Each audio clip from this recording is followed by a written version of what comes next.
आज एक किताब का रिव्यू पेश खिदमत है, Ikigai, the Japanese secret to a long and happy life. ये किताब है और ये इसकी काशिफ मुनव्वर ने उर्दू में ट्रांसलेशन की है।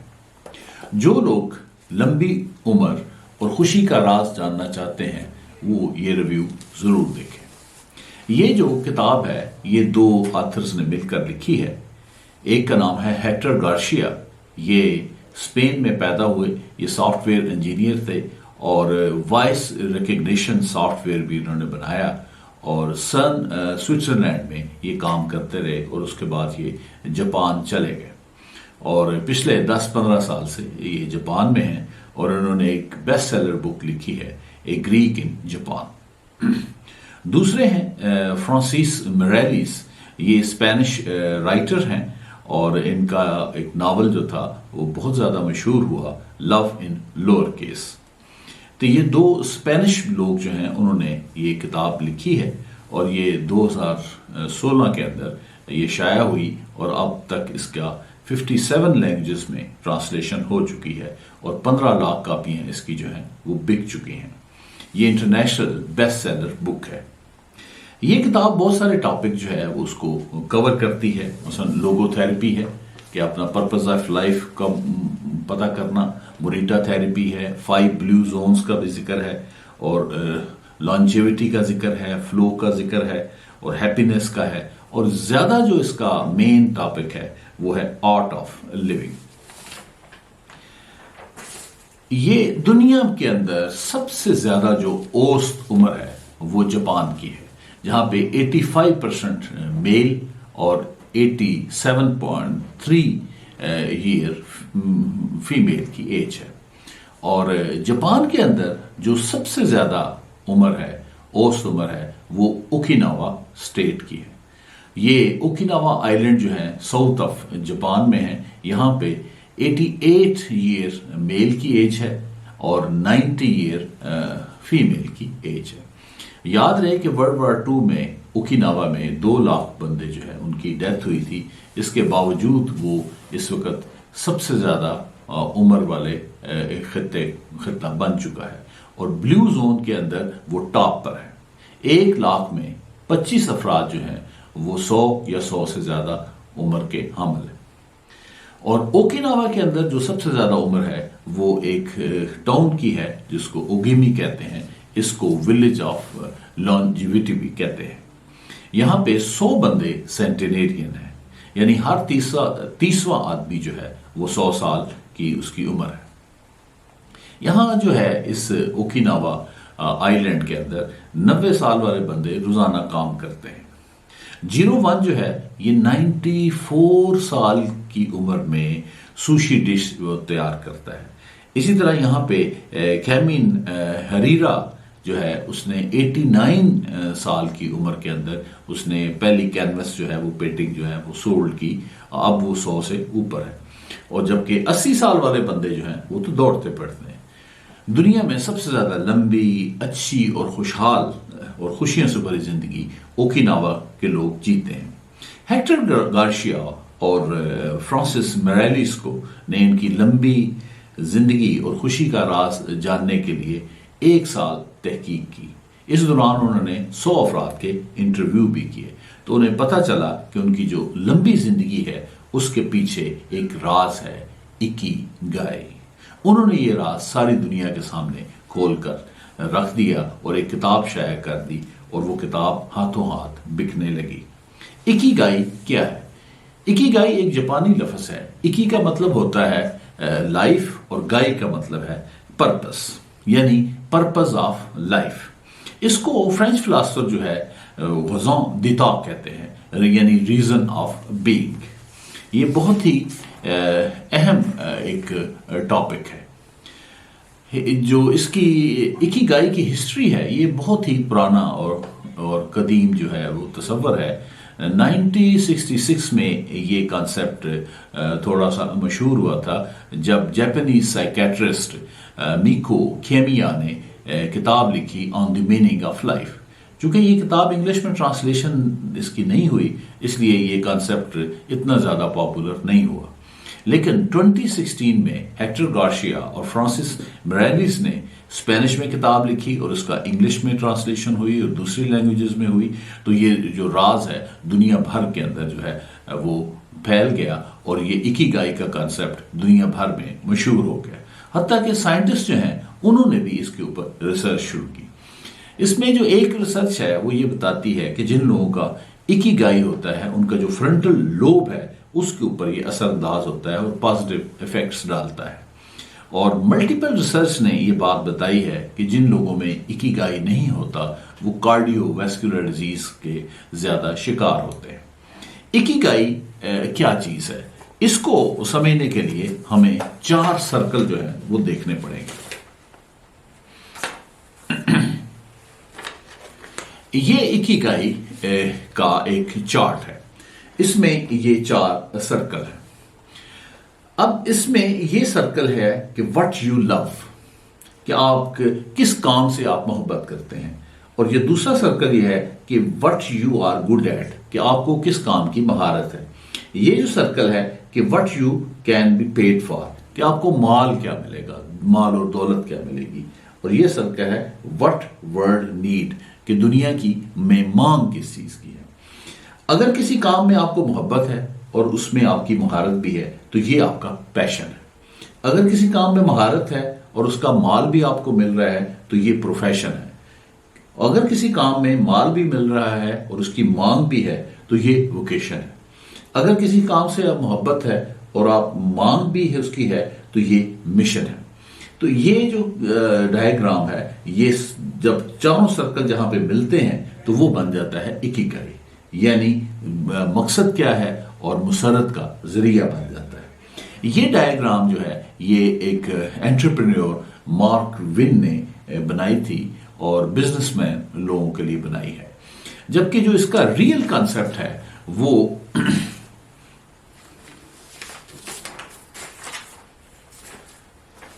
इसका जो रियल कॉन्सेप्ट है, जो जापानीज जिस चीज को इकिगाई कहते हैं, वो केन मोगी ने किताब लिखी the little book of Ikigai. उसमें इसने बयान किया कि आपका इकिगाई यानी कि जो पर्पस है वो स्मॉल भी हो सकता है, बिग भी हो सकता है, प्राइवेट भी हो सकता है, पब्लिक भी हो सकता है। बस स्मॉल ये है गार्डनिंग करना, कुकिंग करना, चाय पीना, सैर पे जाना, वॉक करना, कुछ छोटा छोटा काम भी जो है वो भी आपका इकिगाई हो सकता है। जैसे बिल गेट कहते हैं कि मैं रोजाना रात को बर्तन जो है वो साफ करता हूं, इससे मुझे खुशी मिलती है। तो ये भी उनका एक छोटा सा इकिगाई है। और ये पर्पस जो है बिग भी हो सकता है, जैसे फैक्ट्री लगाना, कोई किताब लिखना, कोई और बड़ा काम करना। जैसे इलॉन मस्क जो है वो रॉकेट बना रहा है ताकि लोगों को मरीख पर ले जाए, ये बिग जो है ये पर्पस है, ये भी इकिगाई है।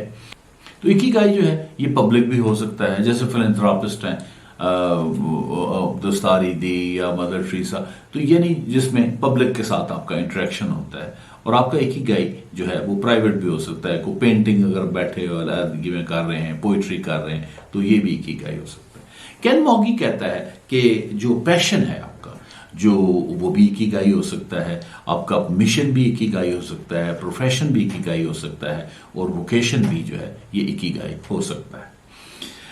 इकिगाई अब इतनी दो हमने चार्ट देखे, तो इकिगाई को आसानी से समझने के लिए आप ये कह सकते हैं कि जिस काम को करने पे अंदर से आपका दिल कर रहा हो, और जब वो काम आप करें तो आप टाइम और स्पेस से बाहर चले जाएं, और वो आपका इनबिल्ट जो है वो सलाहियत हो, तो उससे आपको वो खुशी हासिल होगी। मसलन इसकी मिसाल ऐसे ले लेते हैं कि पंखा दिन रात चलता रहे तो वो चलता रहेगा, वो थकेगा नहीं, क्योंकि वो इनबिल्ट उसकी जो है वो इसलिए बना है कि वो चले। लेकिन उस पंखे को उतार के आप टायर लगा रहे हैं, ये करें, तो वो टूट बच जाएगा, खराब हो जाएगा, ठीक है, तोड़ फोड़ का शिकार हो जाएगा। मैंने पंजाबी में भाज कह दिया। तो इसी तरह आप बल्ब देखें, वो सारी रात जलता रहेगा, दिन को जलता रहेगा, और कई महीने साल तक चलता रहेगा, लेकिन कोई उसको गेंद के तौर पे खेलने लगे तो वो टूट जाएगा। तो इसी तरह अगर कोई बंदा जो है अपने इन बिल्ट जिसके लिए वो बना है, अगर वो काम कर रहा है तो उसके लिए उसको खुशी भी मिलेगी, वो इंटैक्ट भी रहेगा, यानी उसकी सेहत भी रहेगी, वो ज्यादा देर चलेगा, उसकी उम्र भी लंबी होगी। लेकिन अगर वो अपने पर्पस से हट के जो है वो काम करेगा तो वो ज्यादा देर नहीं चल सकता। तो ये जापानीज का पहला और बुनियादी असूल था। ओकिनावंस का लंबी उम्र और खुशी हासिल करने का जो दूसरा असूल है उसको कहते हैं हारा हाचिबू। हारा हाचिबू ये है कि fill your stomach up to 80%, यानी अभी भूख हो तो खाना जो है वो छोड़ दें। तो वो हर खाने से पहले करते हैं हारा हाचिबू, हारा हाचिबू, हारा हाचिबू। तो ये उनका एक ये है कि भूख रख के जो है वो खाना खाना। तो इसमें रेस्टोरेंट्स के अंदर अमूमन वो 5 डिशेस में उनका जो खाना वो सर्व किया जाता है और एक डिश निस्बतन बड़ी होती। तो जब वो 5 डिशेस सामने पड़ी होती हैं तो ब्रेन को ये लगता है कि मैं बहुत ज्यादा जो है वो खा रहा हूं, तो उससे वो ब्रेन जो है वो सेटिस्फाई हो जाता है। इसीलिए यूरोपियन जब जापान में जाते हैं तो अपना वेट लूज करते हैं। हमारे ब्रेन के अंदर एक हाइपोथैलेमस सेंटर है, उसके 2 पार्ट्स हैं। एक उसको स्टाइटी सेंटर कहते हैं जो फीलिंग फुल का, यानी कि अब मेरा पेट भर गया उसकी इजहार करता है, और एक एपिटाइट सेंटर है। तो ये इस तरह से वो चीजें सेट करते हैं कि आपके माइंड में जो है वो मैसेज चला जाता है कि मेरी भूख खत्म हुई, अभी स्टमक जो है और चाह रहा होता है। चूंकि रिसर्च ये बताती है कि जब हम खाना खाते हैं तो हमारा जो पेट है वो तो भर चुका होता है, लेकिन वो जो मैसेज है वो दिमाग तक पहुंचने में 15 से 20 मिनट लगाता है, इसलिए फिर हम और जो है वो खाते रहते हैं। तो दूसरी चीज जो है इसमें वो ये है कि आपको जब तक लॉन्जिविटी का यानी एजिंग का जो प्रोसेस है उसको साइंटिफिकली तौर पे समझ ना आए तो आगे बात करनी इतनी मुनासिब नहीं होगी। होता यह है कि बंदा क्यों उसकी उम्र बढ़ती है। हमारे जो सेल्स हैं उनमें ऑक्सीडेटिव डैमेज होता है, बॉडी के अंदर फ्री रेडिकल्स होते हैं, वो फ्री रेडिकल उसकी सेल्स की ऑक्सीडेशन कर देते हैं और वो टूट फूट का शिकार होते हैं और मर जाते हैं। इस तरह से एजिंग होती है। अगर उन फ्री रेडिकल्स को हम रोक लें, और उनको रोका कैसे जा सकता है, एंटीऑक्सीडेंट्स के जरिए। एंटीऑक्सीडेंट्स जो हैं वो फ्री रेडिकल्स को वो पकड़ लेते हैं और जो एजिंग का प्रोसेस है वो स्लो डाउन हो जाता है। तो ये एक बुनियादी बात आपने पूरे इस वीडियो में जहन में रखनी है। तो साइंस ये बताती है इस हारा हाचिबू के मुतालिक कि जितना आप ज्यादा खाते हैं तो वो जो सेलुलर डैमेज है, सेल्स का जो डैमेज है, उतना ही वो ज्यादा होता है। ओकिनावा के लोग जो हैं वो डेली 1800 से 1900 कैलोरी लेते हैं, जबकि अमेरिका में 2200 से 3300 कैलोरीज जो है वो यूज करते हैं। दूसरा जो इसमें साइंसी नुक्ता है कम खाने के अंदर वो ये है कि जितना हम कैलोरी इनटेक कम होगा उतना ही इंसुलिन ग्रोथ फैक्टर 1 जो कि एक प्रोटीन है उसका लेवल कम होगा, और जितना IGF यानी इंसुलिन ग्रोथ फैक्टर का लेवल कम होगा उतना ही जो है एजिंग का प्रोसेस जो है वो स्लो होगा। ओकिनावंस का दराजिए उम्र और खुशी का तीसरा असूल मोआई यानी लोगों के साथ कनेक्ट करना। मोआई क्या है, ये ग्रुप ऑफ पीपल है हैविंग कॉमन इंटरेस्ट, यानी हम ख्याल लोगों का ये ग्रुप्स है, ये सारे मिलते हैं, इकट्ठे खाने वाने खाते हैं, सेलिब्रेशन करते हैं। वो एक शोगी उनका एक शतरंज की तरह का खेल है वो खेलते हैं, फिर ये उनके लिए कलेक्शन भी करते हैं। वो पैसे कलेक्ट हो जाते हैं और इकट्ठे करके तो वो अपने फंक्शन वगैरह पे इस्तेमाल करते हैं, और जो बच जाते हैं उसको रोटेशन के साथ बारी बारी जो है एक एक बंदे को मिल जाता है। तो गोया ये जो मोआई है ये सोशल स्टेबिलिटी के साथ साथ इकोनॉमिक स्टेबिलिटी भी प्रोवाइड करता है, और इससे जो है उम्र बढ़ती है। इसको हम जो है गांव के अंदर जैसे जो पॉल होता है वहां पे लोग दरख्त के नीचे उसके ऊपर बैठ टूट जाते हैं उस तरह, और शहरों के अंदर जो है ये लोग चाय के खोखे पे बैठ जाते हैं या थड़ों पे बैठ जाते हैं। हम इस तरह इसको प्रैक्टिस कर सकते हैं। ओकिनावर्स का दराजिए उम्र और खुशी का चौथा असूल अवॉइड स्ट्रेस। रिसर्च ये बताती है कि जो प्री मैच्योर एजिंग है उसकी वजह स्ट्रेस होती है। इसी तरह अमेरिकन इंस्टीट्यूट ऑफ हेल्थ ने बताया है कि जो मोस्ट ऑफ हमारे हेल्थ प्रॉब्लम्स हैं उनकी वजह जो है वो स्ट्रेस है। स्ट्रेस में होता क्या है कि जो न्यूरॉन्स हैं वो एक्टिवेट कर देते हैं पिट्यूटरी ग्लैंड को। एक छोटा सा ग्लैंड होता है पी साइज में ब्रेन के अंदर, वो एक्टिवेट हो जाता है और वो कॉर्टिकोट्रोफिन जो है वो रिलीज कर देता है और वो ट्रिगर कर देता है एड्रीनल ग्लैंड को। एड्रीनल ग्लैंड किडनी के ऊपर ग्लैंड है और वो दो तरह के हार्मोन्स एड्रीनल कार्टिसोल और एड्रीनल मेडुला होते हैं, इसमें तफसील में जाने की जरूरत नहीं, पर वो दो तरह के हार्मोन एक एड्रीनलिन सिक्रीट करते हैं और एक कार्टिसोल। एड्रीनलिन जो है ये हार्ट रेट को तेज कर देता है, सर्कुलेशन ऑफ ब्लड को तेज कर देता है, और कार्टिसोल जो है ये बॉडी के अंदर ग्लूकोज का जो लेवल है उसको इंक्रीज कर देता है। नेचर ने ये सिस्टम प्रोवाइड किया है टू काउंटर डेंजर और जो चैलेंजिंग सिचुएशन है उसको काउंटर करने के लिए। जब हमारे आबाओ अजदाद जो थे वो शिकार खेलते थे तो वहाँ कभी कभी कोई फियर आता था, कोई डेंजर आता था, कोई जंगली जानवर आ गया या कोई हुआ। लेकिन अब मॉडर्न डे के अंदर जो है ये फियर और जो स्ट्रेस है ये बहुत कॉमन हो गई है, जो कि सूडो फियर है। कभी आप जा रहे हैं, फोन की घंटी बज गई है, ट्रैफिक के वहां से सफर कर रहे हैं तो किसी ने जोर से हॉर्न बजा दिया है या कोई गाड़ी वाला तेज से गुजरा है, तो टाइम एंड अगेन जो है हमें स्ट्रेसेस जो है मिलती रहती हैं और जो है वो कार्टिसोल जो है बॉडी में आता रहता है। कार्टिसोल बहुत ही बदनाम जो है वो हार्मोन है, इसको कहते हैं कि प्राइमरी स्ट्रेस हार्मोन है।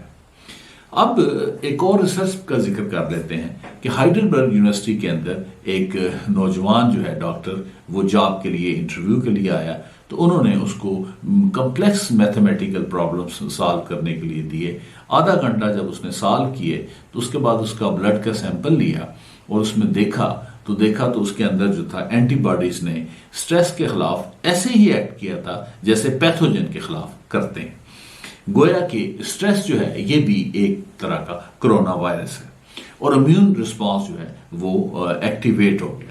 मसला ये है कि इम्यून रिस्पांस जो है वो हार्मफुल एजेंट को ही न्यूट्रलाइज नहीं करता, बल्कि जो हेल्थी सेल्स हैं उनको वो जो है वो डैमेज करता है, इसलिए प्री मैच्योर एजिंग होती है। इसलिए आप देखेंगे कि जो लोग स्ट्रेस में रहते हैं उनकी वो उम्र सीधा नजर आते हैं। यहां मुझे एक इंग्लिश का इडियम याद आ रहा है कि कैट हैज 9 लाइफ, कि बिल्ली की 9 जिंदगियां होती हैं, यानी बिल्ली को मारना बहुत मुश्किल है। एक और इडियम है केयर किल्ड ए कैट, यानी परेशानी ने बिल्ली को मार दिया।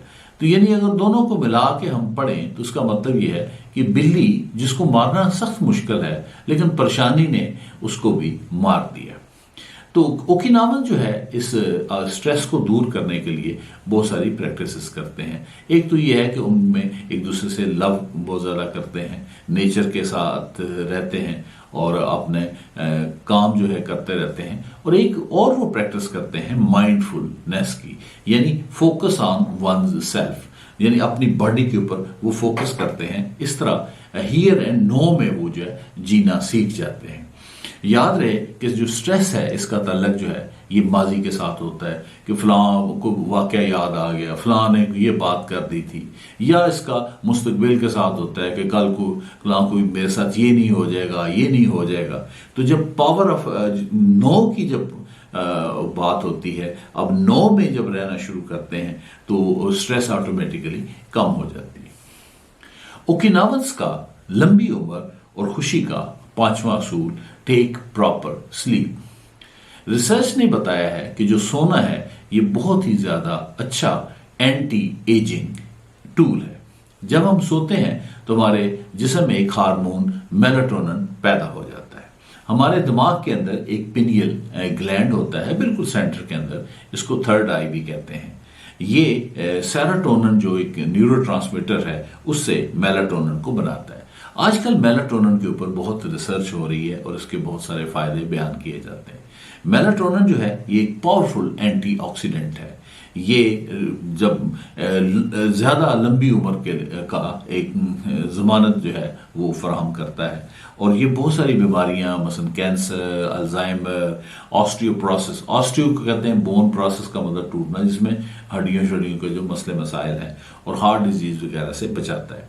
और जो स्किन है उसको फ्रेश अप करता है। और जो एक्टर वगैरह होते हैं ये 8-9 घंटे जो है ये नींद लेते हैं ताकि इनकी जो स्किन है वो फ्रेश रहे। तो आप ये समझ सकते हैं कि स्लीप जो है ये एक वर्कशॉप है जिसमें आके आपकी बॉडी जो है इसी तरह रिपेयर होती है जैसे वर्कशॉप में गाड़ियां जो है वो रिपेयर होती हैं। ओकिनावन का लंबी उम्र और खुशी हासिल करने का छठा असूल, get rid of existential crisis. अब आज के दौर में ये बहुत बड़ा मसला है कि हम वो काम करते हैं जो हमें कहा जाता है या वो काम करते हैं जो हम किसी लोगों को कॉपी करते हैं, वो काम नहीं करते जो करने का हमारा दिल कर रहा होता है। तो जब इस तरह जो एक गैप डेवलप होता है कि जो लोगों की तवक्कुआत हैं और जो आपकी ख्वाहिशात हैं, और लोग इस गैप को फिल करने के लिए या तो पैसे कमाने शुरू कर देते हैं या कोई फिजिकल प्लेयर में इंडल्ज हो जाते हैं या फिर जो है वो नमिंग देयर सेंसेस कोई इंटॉक्सिकेंट वगैरह या पिल्स वगैरह यूज करते हैं। और जब आप जो काम लव करते हैं करना जो नहीं कर पाते तो फिर पर्पस ऑफ लाइफ लूज हो जाता है। तो ओकिनावन जो है वो परफेक्ट पर्पस को सामने रख के अपने इकिगाई को सामने रख के जिंदगी गुजारते हैं, इसलिए वो खुश भी रहते हैं और ज्यादा उनकी उम्रें भी होती हैं। ओकिनावन का लंबी उम्र और खुशी हासिल करने का सातवां असूल, अटेनिंग फ्लो। एक अमेरिकन साइकोलॉजिस्ट हैं, हंगेरिया में वो पैदा हुए, तो प्रोफेसर मीही चीक्सेंटमिहाई। तो उन्होंने एक बेस्ट सेलर किताब लिखी है फ्लो। तो उसमें उन्होंने फ्लो को रिकग्नाइज भी किया है और इसका नाम भी रखा है। फ्लो क्या चीज होती है? फ्लो एक हाईली फोकस्ड मेंटल स्टेट है which is conducive for productivity, यानी इसमें बहुत ज्यादा आप फोकस करते हैं किसी चीज में और इससे प्रोडक्टिविटी जो है वो बहुत ज्यादा बढ़ जाती है। जापानी जो है हर काम के अंदर वो फोकस हासिल कर लेते हैं, जापानी हर काम के अंदर जो है वो फ्लो हासिल करते हैं, ये उनका इकिगाई है। और यही वजह है कि अर्नेस्ट हेमिंगवे ने कहा कि बाज़ औक़ात में अपनी सलाहियतों से ज्यादा अच्छा तख्लीक कर लेता हूं। उसकी वजह यह है कि वो स्टेट ऑफ फ्लो में चला जाता है और स्टेट ऑफ फ्लो में प्रोडक्टिविटी भी बढ़ जाती है और क्रिएटिविटी भी बढ़ जाती है। और बर्ट्रैंड रसल ने तो यहां तक कह दिया था कि कामयाबी हासिल करने के लिए बहुत जरूरी है कि हम ज्यादा देर तक फोकस जो है वो कर सकें, जबकि आजकल जो है हमारा फोकस जो है वो आउट होता जा रहा है और हम बहुत सारी चीज़ों पे इकट्ठे तवज्जो देनी शुरू कर दी है। स्टैनफोर्ड यूनिवर्सिटी ने मुख्तलिफ अपनी स्टडीज़ की जिससे उनको पता चला कि जो हमारी आने वाली नस्लें हैं वो मल्टीटास्किंग के वबाई मर्ज का शिकार हो जाएंगी। और मसलन हमारी आदत देखें कि हम पढ़ रहे होते हैं और साथ गाने सुन रहे होते हैं, खाना खा रहे होते हैं तो साथ टीवी देख रहे होते हैं, मोबाइल फ़ोन पे व्हाट्सएप पे चैट का भी जवाब दे रहे होते हैं, फेसबुक पे भी जा रहे होते हैं, ट्विटर पे भी चहचहा रहे होते हैं। तो यानी मल्टीटास्किंग जो है ये बहुत ज़्यादा हो गई और रिसर्च ये बताती है कि मल्टीटास्किंग से 60% प्रोडक्टिविटी कम हो जाती है और IQ जो है वो 10 पॉइंट्स जो है वो ड्रॉप हो जाता है। ओकिनावन जो है मल्टीटास्किंग से बचने के लिए और फ्लो को हासिल करने के लिए, फोकस को हासिल करने के लिए वो क्या करते हैं? वो 3 तरीके अडॉप्ट करते हैं। पहला है वन थिंग, यानी एक वक्त में वो एक काम करते हैं। तो इसका हल क्या है कि एक तो ये है कि वन थिंग जो है उस पर आप कंसंट्रेट करें, ज्यादा चीजों के ऊपर कंसंट्रेट जो है वो नहीं करना। दूसरा ये है कि आमतौर पे ये देखा गया है कि लोग जो अर्जेंट वर्क है और जो उसके ऊपर फोकस करते हैं और इंस्टेड ऑफ इम्पॉर्टेंट वर्क, यानी अगर इम्तिहान है आपका, आपने पढ़ाई करनी है तो वक्ती तौर पे अगर हैंड फ्री जो है वो ख़राब होगी तो आप ये अर्जेंट वर्क है हैंड फ्री के पीछे चल पड़ेंगे।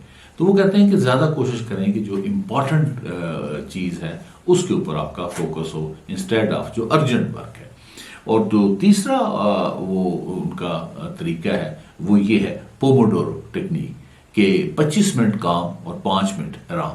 ये पोमोडोरो टेक्निक से बहुत ज्यादा प्रोडक्टिविटी पैदा होती है। ओकिनावन का लंबी जिंदगी और खुशी हासिल करने का 8वां असूल, वो है उनका ओकिनावन फूड। ओकिनावन जो डाइट है दुनिया भर के अंदर ये मशहूर है। ये 200 के किस्म के फूड जो है वो खाते हैं जिसमें ज़्यादातर स्पाइसेस हैं। ओकिनावन 206 किस्म के फूड खाते हैं जिसमें स्पाइसेस ज़्यादा हैं, और 18 फूड जो है वो डेली खाते हैं। और वेजिटेबल और फ्रूट्स जो हैं ये 5 टाइम सर्विंग जो है वो डेली लेते हैं, और कोशिश करते हैं कि मुख्तलिफ रंगों के जो हैं फल और सब्जियां खाए जाएं, जिसको वो कहते हैं ईटिंग द रेनबो। और 30% जो अपनी कैलोरी इनटेक है वो वेजिटेबल से लेते हैं। दूसरे नंबर पे उनकी जो आदत है कि वो वाइट राइस जो है उसको डेली यूज करते हैं। तीसरा, फिश का इस्तेमाल बहुत ज्यादा करते हैं। हफ्ते में 3 दिन जो है वो फिश खाते हैं, यानी कि हर दूसरे दिन वो फिश इस्तेमाल करते हैं। और उनकी बड़ी मशहूर डिश है सुशी, जिसमें चावल भी होते हैं और मछली भी और भी बहुत सारी चीजें हैं। शुगर जो है वो रेयरली वो लेते हैं, अगर लेनी भी पड़े तो केन शुगर लेते हैं। ओकिनावन जो है वो जापान की निस्बत 1/3 लेस जो है वो शुगर इस्तेमाल करते हैं। WHO कहता है कि 50 ग्राम जो है वो पर डे पर पर्सन लिया जाए। पाकिस्तान में हम 70 ग्राम शुगर हमारा बंदा पर डे लेता है, जबकि अमेरिका के अंदर 126 ग्राम जो है पर डे शुगर जो है वो पर पर्सन ली जाती है। फिर ओकिनावन जो है वो साल्ट बहुत कम यूज करते हैं, 7 ग्राम जो है पर डे यूज करते हैं, जबकि जापान वाले जो है वो बाकी rest of Japan 12 gram salt per day के हिसाब से वो यूज करते हैं। पाकिस्तान जो है और चाइना जो है ये साल्ट यूज करने में दुनिया में पहले नंबर पे हैं। पाकिस्तानी और चाइनीज जो हैं ये 10 ग्राम साल्ट पर डे यूज करते हैं, जबकि WHO के मुताबिक 2.3 ग्राम साल्ट जो है वो लेना चाहिए। USA जो है वो 3.4 ग्राम पर डे वो यूज करते हैं। अब आते हैं कैलोरीज की तरफ। तो ओकिनावा में जो लोग हैं वो 1785 कैलोरीज पर डे उनका इनटेक है, जबकि रेस्ट ऑफ जापान में वो 2068 है, यानी 2068 कैलोरीज पर डे यूज करते हैं। पाकिस्तान में 2400 कैलोरी पर डे है, और जबकि USA में 2200 से 3300 कैलोरीज पर डे ली जाती है। अब हम आते हैं ओकिनावा ड्रिंक की तरफ। तो ओकिनावा ड्रिंक में सबसे पहले जो इम्पोर्टेंट वो जो ड्रिंक जो बहुत ज़्यादा यूज़ करते हैं वो है सैनपेन टी। ये ग्रीन टी और जैस्मीन जो फ्लावर है उसका ये मिक्सचर होता है, और इसमें बहुत ज़्यादा एंटीऑक्सीडेंट होते हैं, और ये 3 कप जो है वो रोज़ाना पीते हैं। दूसरा, वो वाइट टी यूज करते हैं। ये कमीला सिनेंसिस एक चाइनीज प्लांट है, उसके वो पत्ते हैं, और इसमें भी एंटीऑक्सीडेंट बहुत ज्यादा है। 1 कप जो वाइट टी है उसके अंदर 12 गिलास ऑरेंज जितना जो है एंटीऑक्सीडेंट मौजूद होते हैं। यहां से आप अंदाजा लगा लें, और वो पॉलीफिनोल इसके अंदर बहुत ज्यादा है। तीसरा, वो शिकुवासा उनका एक सिट्रस फ्रूट है जो उसको यूज करते हैं। ये लेमन और ऑरेंज के दरमियान समझ लें इसको, तो उसको भी यूज करते हैं। वो इतना एसिडिक होता है कि उसको वैसे नहीं लिया जा सकता, उसको पानी में मिला के लेते हैं। इसके अंदर जो है नोबाइल्टन एक कंपाउंड है, वो बहुत ज्यादा मिकदार में होता है। वो एंटीऑक्सीडेंट है, एंटी ट्यूमर है, एंटी इन्फ्लेमेटरी है, और फैट को बर्न करता है, और ब्लॉक मैन्युफैक्चरिंग ऑफ फैट, और एंटी डिप्रेसेंट है। अगर हम इसको नोबाइल्टिन को लेना चाहें तो हम ऑरेंज, लेमन या सिट्रस फ्रूट्स वगैरह में ले सकते हैं। लेकिन जो शिकुवासा है उसमें ऑरेंज की निस्बत 40 टाइम ज्यादा नोबाइल्टन जो है वो मौजूद होता है। इसके अलावा जो उनमें वो ओलिव ऑयल यूज करते हैं, क्योंकि उसमें भी बहुत ज्यादा एंटीऑक्सीडेंट है। और ग्रेप वाटर जो है वो फर्मेंटेड जो है वो ओकिनावन जो है वो बहुत ज़्यादा यूज़ करते हैं। ग्रेप में एंटीऑक्सीडेंट भी हैं, और उसके साथ ये वेजोडायलेटर भी है, यानी आर्टरीज को जो है ये बढ़ा देता है, उसको उनको डायलेट कर देता है, उनको खुला कर देता है। चूँकि जो टेलोमेर्स है, आगे इसका जिक्र आएगा, उसमें एक कंपाउंड होता है TA65, वो टेलोमीज को रिपेयर करता है। और टेलोमीर्स वो जो कंपाउंड है वो एक्चुअली साइक्लोएस्ट्रोजिनोल है, और भी कुछ एंटीऑक्सीडेंट्स हैं वो हैं, और ये आमतौर पे पाए जाते हैं नट्स के अंदर और फ्रूट्स के अंदर और कॉफ़ी के अंदर, और ख़ासतौर पे पोमीग्रेनेट का जो छिलका है उसमें पाए जाते हैं, ग्रेप्स के अंदर जो हैं वो पाए जाते हैं। अब आते हैं ओकिनावा की लंबी उम्र और खुशी का जो नवा असूल है, टू स्टे एक्टिव। वो हर वक्त काम करते रहते हैं, वो कभी रिटायर नहीं होते। जापानी लैंग्वेज के अंदर रिटायर का लफ्ज़ सिरे से मौजूद ही नहीं है। जो वो काम पसंद करते हैं वो मरते दम तक उसको करते रहते हैं, या जब तक उनकी सेहत उसको इजाज़त देती है। रिसेंट स्टडीज ने बताया है कि जो फिजिकल एक्टिविटी की कमी है, इससे जो टेलोमीरेज है वो ज़्यादा घिसने शुरू हो जाता है, यानी कटना वो शुरू हो जाता है। और टेलोमेरेज जो है ये क्रोमोसोम के सिरे को कहते हैं, या क्रोमोसोम की आप इसको कैप कह रहे हैं। इसका ताल्लुक जो है वो एजिंग के साथ होता है। ये उम्र के साथ साथ घिसता चला जाता है, और जब ये ख़त्म हो जाए तो सेल जो है वो मर जाता है।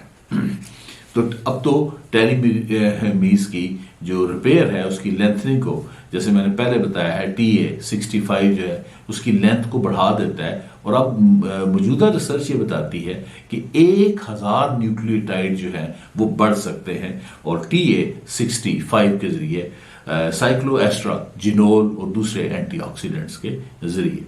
तो ये सारे जो हैं, मैं दोबारा रिपीट कर देता हूँ कि ये जितने भी फ्रूट्स वगैरह हैं, लेग्यूम्स हैं, कॉफ़ी जो है, और इनके अंदर ये नट्स वगैरह के अंदर ये पाए जाते हैं। दूसरी चीज़ ये है कि जब अगर हम 30 मिनट बैठें तो मेटाबॉलिज्म जो है 90% जो है वो डाउन हो जाता है। अगर 2 घंटे बैठे रहें तो जो अच्छा वाला कोलेस्ट्रॉल है, गुड कोलेस्ट्रॉल है, जिसको HDL कहते हैं, ये 20% कम हो जाता है। ओकिनावा जापान का वाहिद सूबा है जहाँ पे ट्रेन नहीं है। वो या तो पैदल चलते हैं या साइकिलिंग करते हैं, और हर वक्त जो है वो किसी न किसी काम में लगे रहते हैं। हमारे यहाँ बूढ़े की तारीफ ये है कि जब वो अपने हाथ और पाँव का काम जो है वो जुबान से लेना शुरू कर देता है तो उसको हम बूढ़ा कहते हैं। इस तारीफ के तहत तो हमारे 30 और 40 के नौजवान जो है वो भी बूढ़े हैं, लेकिन ओकिनावा के अंदर इसी डेफिनेशन के तहत 90 और 100 ईयर्स के लोग भी जवान हैं। फिर वो एक्सरसाइज करते हैं, और बहुत सारी किस्मों की एक्सरसाइज करते हैं। एक उनकी मशहूर एक्सरसाइज है रेडियो टाइसो। चूंकि शुरू में ये रेडियो के ऊपर नशर होती थी, आजकल तो टीवी और इंटरनेट पे भी है। ये ग्रुप एक्सरसाइज है, और 30% जापानीज इसको रोजाना जो है वो प्रैक्टिस करते हैं। फिर वो योगा करते हैं। योगा कहते हैं उसमें फिर ब्रीदिंग एक्सरसाइज वगैरह है, और वो कहते हैं कि breathe better to live longer. फिर उनके पास तीसरी एक्सरसाइज है टाई ची, चाइनीज मार्शल आर्ट, उसको भी प्रैक्टिस करते हैं। और फिर एक और है क्यू ग्यांग, उसको भी प्रैक्टिस करते हैं। अच्छा, फिर उन साउंड्स के साथ भी वो प्रैक्टिस करते हैं। 6 हीलिंग साउंड्स हैं। हा, ये हार्ट के लिए कहते हैं अच्छी है। स, ये लंग्स के लिए अच्छी है। और शू, ये लिवर के लिए अच्छी है। तो वो हर वक्त जो है वो एक्टिव रहते हैं और एक्सरसाइज भी करते हैं, लेकिन वो मॉडरेट एक्सरसाइज के कायल हैं, जिम वगैरह के कायल नहीं है। ठीक है। और ओकिनावंस का लंबी उम्र और खुशी का 10वां असूल ये है कि follow as long techniques and traditions of forefather, यानी बड़े बुजुर्गों के जो तजर्बात हैं, उन्होंने जो असूल निकाले हुए हैं, उसके ऊपर चलकर जिंदगी गुजारी जाए। तो उसमें उनके कुछ चंद असूल हैं। एक है वाबी साबी, इसका मतलब है ब्यूटी ऑफ इम्परफेक्शन, कि इम्परफेक्ट चीजें परफेक्ट नहीं होती, इम्परफेक्ट होती हैं। इम्परफेक्ट चीजों के अंदर जो है वो परफेक्शन जो है वो तलाश करें। यानी उनका अगर कप टूट गया ना तो उन्होंने परेशान नहीं होना, वो कप को इतने खूबसूरत तरीके से डेकोरेट करते हैं कि उसका ऐब जो है वो भी खूबी लगना शुरू हो जाता है। और क्रैक पॉट प्रिंसिपल की अगर आपने मिसाल देखनी है, जिसके पीछे एक वीडियो भी मैंने बनाई, तो वो जापानीज में आप देखें। अगर किसी के मुंह पे कोई यहाँ पे पिंपल निकल आया तो वो उसको माइंड नहीं करेगा, वो कहेगा उसी के साथ ही इसको मैनेज करके, वो कहेगा ये भी एक पार्ट है। तो वो आर्जी घरों में रहेंगे, लकड़ी के घर वगैरह बनाएंगे, और जो जितने भी इनपरफेक्शंस हैं उनको एंजॉय करते हैं और पार्ट ऑफ लाइफ समझते हैं। दूसरा उनका असूल है इचिगो इची ई, यानी लिव इन नो, यानी लम्हा मौजूद में रहें। एक एक लम्हा जो है वो कहते हैं कीमती है और इसको भरपूर तरीके से जीना चाहिए। इसके ऊपर तो दुनिया में और भी बड़े किताबें वगैरह लिखी गई हैं। एक बड़ी मशहूर किताब है पावर ऑफ नो, जो एक जर्मन है और जो कि कनाडा में मुकीम है, इकॉर्ट टोल, उन्होंने लिखी है।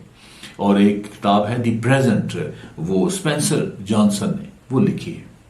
फिर उनका एक और असूल है यूई मारो, यानी एक दूसरे की मदद करो, टीम वर्क करो। टीम वर्क जो है ये प्रोडक्टिव होता है और एक दूसरे की आपने हेल्प करनी है। तो यहाँ बेलबर्न का जो टीम रोल की मैनेजमेंट है और जो 9 टीम का जिक्र करता है, वो हमें याद आती है कि वो तो जो जापानीज है यूई मारो के जरिए इसको सदियों से इसके ऊपर अमल करते आ रहे हैं। फिर उनकी एक और जो खूबी है वो रेजिलियंस है। रेजिलियंस का मतलब होता है to recover from the difficulties. एक यहाँ पे मिथ है, बहुत पुरानी मिथ है, कि एक दफा हरकुलिस ने जो हाइड्रा है उसके सर को काटा। जब उसने उसको सर को काटा तो हाइड्रा के 2 सर निकल आए। तो अब हरकुलिस बड़ा परेशान हुआ, उसने कहा ये क्या चक्कर है, मैं इसके अब 2 सर में से 1 सर काटूंगा तो 2 सर इसके और निकल आएंगे, फिर 1 काटूंगा तो इसके तो सर बढ़ते जाएंगे। तो ये इस मिथ को आप ज़हन में रखें। तो एक नसीम निकोलस तालब हैं, वो कहते हैं कि जो फ्रेगाइल है, फ्रेगाइल तो वो होता है कि people who can be harmed, जिनको नुकसान पहुंचाया जा सकता है, उनको हम फ्रेगाइल कहते हैं। रेजिलियंस हम उनको कहते हैं पीपल जो विदस्टैंड कर सकते हैं हार्म को, जो नुकसान को बर्दाश्त कर सकते हैं। तो वो कहते हैं कि we do not have word के for people who get stronger when harmed like hydra learner. ठीक है, कि वो लोग जिनको नुकसान पहुंचता है और वो उसके जवाब में और ज्यादा मजबूत हो जाते हैं। जब हिरोशिमा और नागासाकी तबाह हो जाते हैं तो वो चंद ही सालों में एक इकोनॉमिक पावर बन के उठ जाते हैं। तो ये उनके पीछे जो असूल है। तो इसके लिए वो कहते हैं क्या लफ्ज होना चाहिए, तो तालब ने जो टर्म यूज की है वो है एंटी फ्रेगाइल।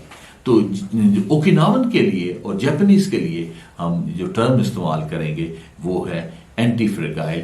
ये उनकी रेजिस्टेंस है कि मुश्किल हालात के साथ कैसे कोप करना है। फिर उनका एक असूल है इचारे बिचौदी, तो यानी सबको जो है भाई समझे, खा आप उसको जिंदगी में पहली दफा मिल रहे हो।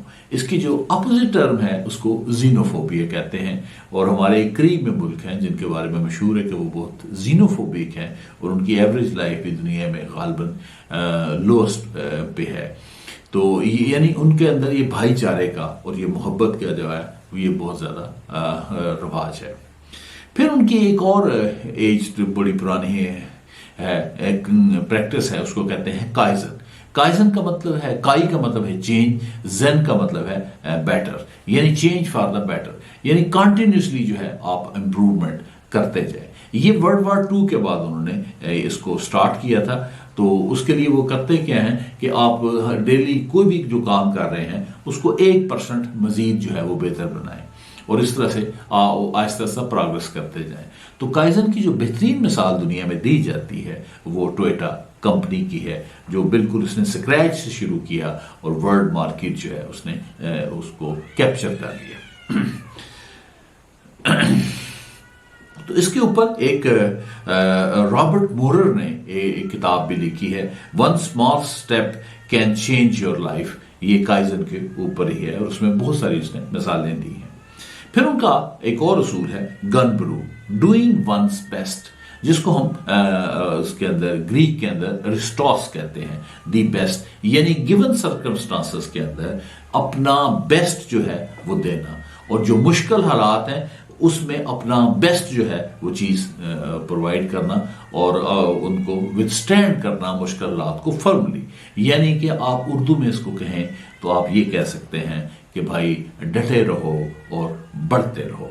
तो ये घनबरू का असूल है, इससे उन्होंने बहुत ज़्यादा जो प्रोग्रेस की है और इसको उस प्रोग्रेस के नतीजे में जो उनको खुशी मिली और खुशी के नतीजे में उनकी जो उम्रें लंबी हुई। तो ये था इकिगाई किताब का जो है समरी और उसका रिव्यू। यहाँ मैं एक बात आपको बताना चाहता हूँ कि आपने देखा होगा कि इस किताब में जगह जगह पर साइंस है, क्योंकि हम साइंस के दौर में रह रहे हैं और साइंस की जो बुनियादी टर्म्स हैं उनको जानना हमें अब ज़रूरी नहीं, हमारी मजबूरी बन चुका है। युवल नोआ हरारी ने 3 किताबें लिखी हैं, सेपियन और होमोड्यूस और 21 लेसन्स ऑफ 21 सेंचुरी। उसमें भी सारी ही साइंस है, इसी तरह साइंस आती। अब जो नेक्स्ट बुक्स आप पढ़ेंगे तो उसमें साइंस का सब्सटेंशियल रोल होगा, तो इसको जो बेसिक साइंस है उसको भी आप जानें और इस किताब को के रिव्यू को और इन दोनों किताबों को आप कोशिश करें कि ख़रीद कर ज़रूर पढ़ें। तो ये ना सिर्फ इसमें लंबी ज़िंदगी का राज है, बल्कि आपकी खुशियाँ भी इस किताब के अंदर छुपी हुई हैं। अल्लाह ताला आपको सेहत वाली लंबी उम्र दे और खुशियों वाली ज़िंदगी आप जिएं। Thank you for paying attention. Will meet soon. Please stay tuned.